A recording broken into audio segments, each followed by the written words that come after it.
In this very traditional preparation, she folded. Thanks, Kevin.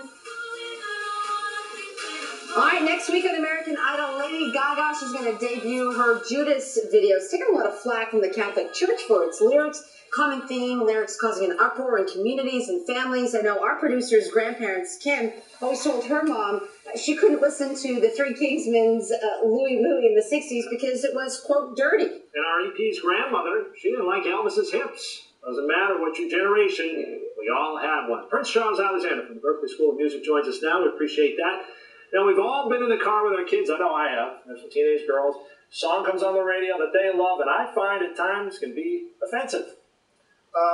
Mark, how are you doing today? Actually, you know, it's every generation's duty to make the previous generation upset. And it seems like this generation is following suit.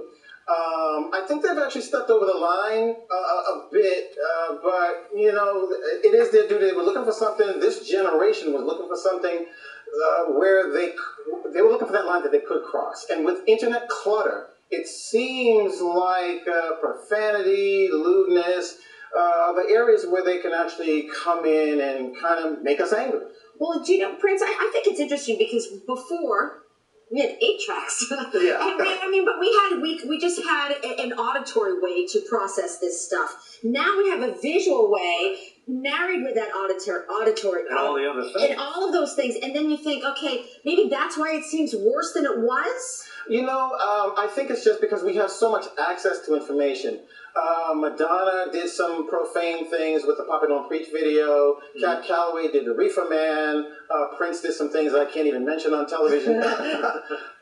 So it might be because we can actually see so much more of it because we have that immediate access now that it seems like it's more evident to us and that we're pushing more buttons. But I think that artists have always felt like it was their given right. And actually part of their creative process to push as many buttons as they could in each and every generation. Yeah, try and step over the line or raise the bar even higher. But what about radio stations? They seem to be bleeping more words than they used to. Well, you know, I have children. The people that run radio have children. I mean, you know, I think we all know where the moral ground is. And I think most of us do.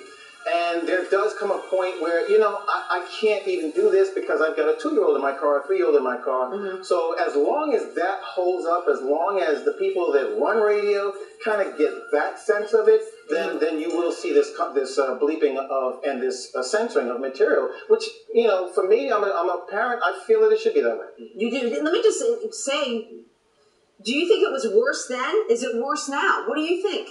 The actual censoring or the lyrics. The lyrics, you know, I really feel like we've pushed something and gone a step beyond where we were, like Shaking the Hips and Like a Virgin. Shaking the Hips, Elvis shook the hips. Yeah, and he shook the hips and it was lewd. I mean, but that's not lewd now. Like a Virgin is not lewd now.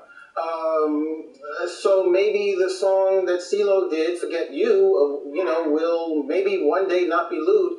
I don't see how unless the English language changes. That's a good point. That's a good point. Way to go there. Prince, we love having you. You're from Berklee. We appreciate you coming by our studios here. Terrific. Great insight. Thank you very much, Maria and Mark. Take care. Thank you. Great to see you. Well, a lot of people do it.